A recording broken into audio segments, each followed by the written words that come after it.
চারিদিকে নিস্তব্ধতা, মৃত নগরীর পথে দু একটা মানুষ। মৃত কোলাহল আর অব্যক্ত ইতিহাস যেন জড়িয়ে আছে এই নগরীর প্রতিটি ইটে। রাস্তার দুপাশে কালের সাক্ষী হয়ে দাঁড়িয়ে থাকা ধ্বংসপ্রাপ্ত ভবন আর কাঠামোগুলো যেন জানান দিচ্ছে হারানো জৌলুসের কথা। Welcome back friends to my another new blog. আজ আমরা যাব ঢাকার খুবই সন্নিকটে পানাম নগরীতে।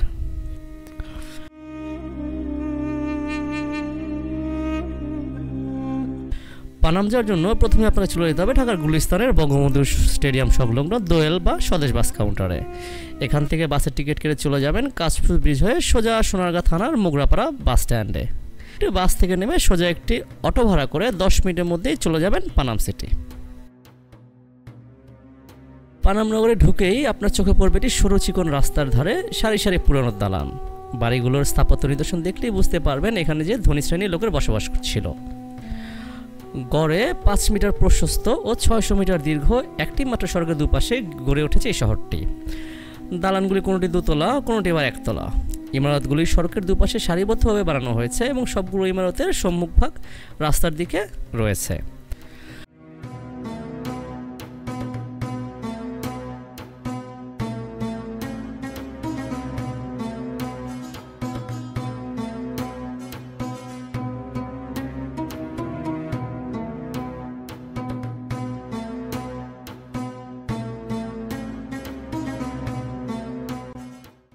পানাম নগরে সড়কের উত্তর পাশে 31টি এবং দক্ষিণ পাশে 21টি বাড়ি নিয়ে মোট 52টি বাড়ি রয়েছে। তাছাড়া আরও রয়েছে মসজিদ, মন্দির, গির্জা, মঠ, চিত্রশালা, গোসলখানা, নাচঘর, পান্থশালা আরও অনেক কিছু।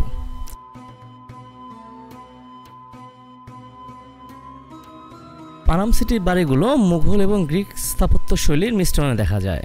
প্রত্যেকটি বাড়ি সুন্দর কারুকার্য করা। তাছাড়া এখানে কারুকার্য করা বাড়িগুলো নির্মাণ কৌশলের দিকে চমৎকার উদ্ভাবনী কৌশলের প্রমাণ মিলে। ব্যাপকভাবে ব্যবহৃত রয়েছে ঢালাই লোহার তৈরি ব্র্যাকেট, ভেন্টিলেটর, জানালার গ্রিল, রেলিং এবং এর পিলপা। ইউরোপের বাড়িগুলোর মতো এখানেও কাস্ট আয়রনের কাজ, মেঝেতে লাল, সাদা, কালো মোজাইকের কারুকার্য লক্ষ্য করা যায়। ইমারতের দেয়ালগুলো 50 থেকে 70 সেন্টিমিটার পুরু।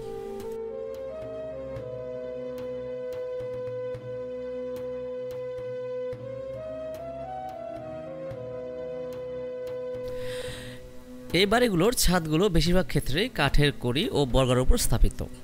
প্রায় সব ইমারতেই অঙ্গসজ্জার উপকরণ হিসাবে কাঠের দরজা, জানালার অনুকরণে প্লাস্টারে তৈরি কৃত্রিম দরজা ও জানালা ব্যবহার করা হয়েছে। বাড়ির ভিতরে কারুসজ্জায় প্রায় সবখানেই চীনামাটির বাসনের টুকরো ব্যবহৃত হয়েছে। বাড়ির অলঙ্করণে এর ব্যবহার কদাচিৎ দেখা যায়। খিলান ও ছাদের মধ্যবর্তী স্থানে ব্যাপকভাবে অলঙ্করণের প্রয়োগও দেখা যায়।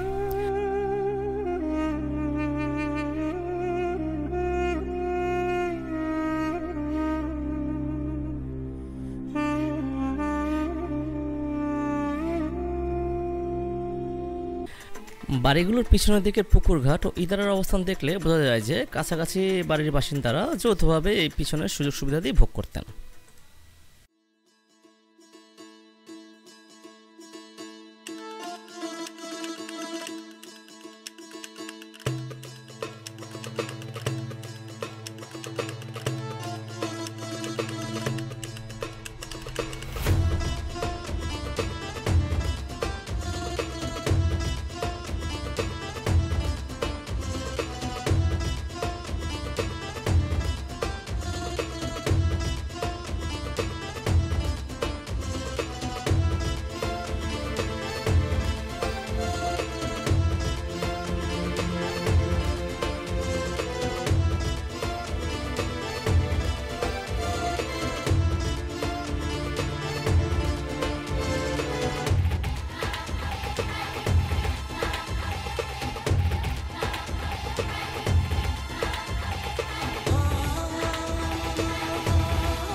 মুঘলদের সোনারগাঁও অধিকারের পর মহাসড়ক ও সেতু নির্মাণ করে রাজধানী শহরের সঙ্গে পানাম এলাকার সরাসরি যোগাযোগ স্থাপিত হয়।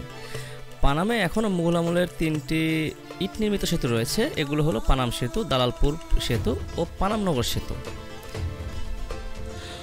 পরবর্তীতে ইংরেজ ইস্ট ইন্ডিয়া কোম্পানির বাণিজ্যিক কার্যক্রম ও চিরস্থায়ী বন্দোবস্তের কারণে এটি আরও গুরুত্বপূর্ণ শহর হয়ে উঠেছিল। উপনিবেশিক আমলে সোনারগাঁও সুতি বস্ত্রের প্রধানত ইংলিশ থান কাপড়ের ব্যবসা কেন্দ্রে পরিণত হয় এবং এরই সুবাদে নতুনভাবে গড়ে ওঠে নতুন শহর পানামনগর। 19 শতকে ব্যবসায়ীদের মধ্য থেকে উঠে আসে কিছু সংখ্যক হিন্দু তালুকদার স্থানটিকে আবাসস্থল হিসাবে বেছে নেন। পানামনগরের বর্তমান ইট নির্মিত ইমারতগুলোর মধ্যে অনেকগুলোই স্পষ্টতই ছিল হিন্দু ব্যবসায়ী ও তালুকদারদের আবাসিক ভবন। ইমারতগুলির মধ্যে অনেকগুলো ইমারত 19 শতকের প্রথম দিকে এবং পরেরগুলি 19 শতকের শেষ এবং 20 শতকের প্রথম দিকে নির্মিত হয়েছিল বলে ধারণা করা যায়। 19 শতক থেকে গড়ে ওঠা পানামনগরের নির্মাণ অগ্রগতি দ্বিতীয় মহাযুদ্ধের সমাপ্তিকাল পর্যন্ত অব্যাহত ছিল। 15 শতকের দিকে ঈশা খাঁর নির্মিত এই সোনারগাঁও এখন হারানগর হিসেবে পরিচিতি লাভ করেছে, কারণ বাংলার প্রথম রাজধানী এখন ধ্বংসের পথে। আর কিছু বছর পর হয়তো এই পানাম সিটির কোনো অস্তিত্ব খুঁজে পাওয়া যাবে না। সংস্কারের অভাবে ভবনগুলো ধীরে ধীরে জরাজীর্ণ হয়ে পড়েছে। বেশ কয়েকটি বাড়ির অবস্থা এখনই খুবই খারাপ।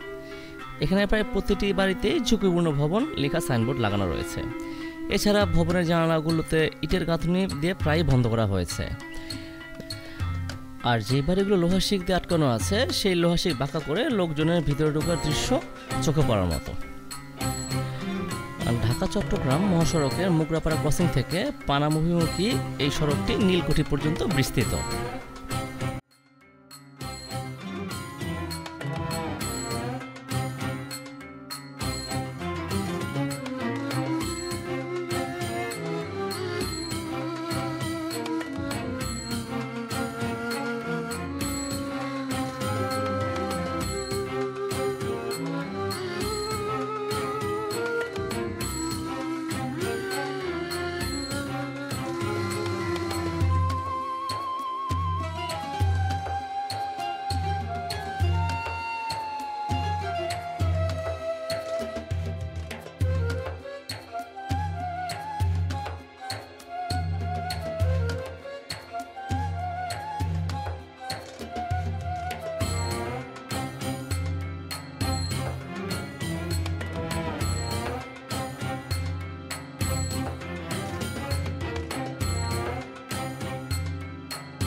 আজ আমাদের ব্লগ এই পর্যন্তই ছিল।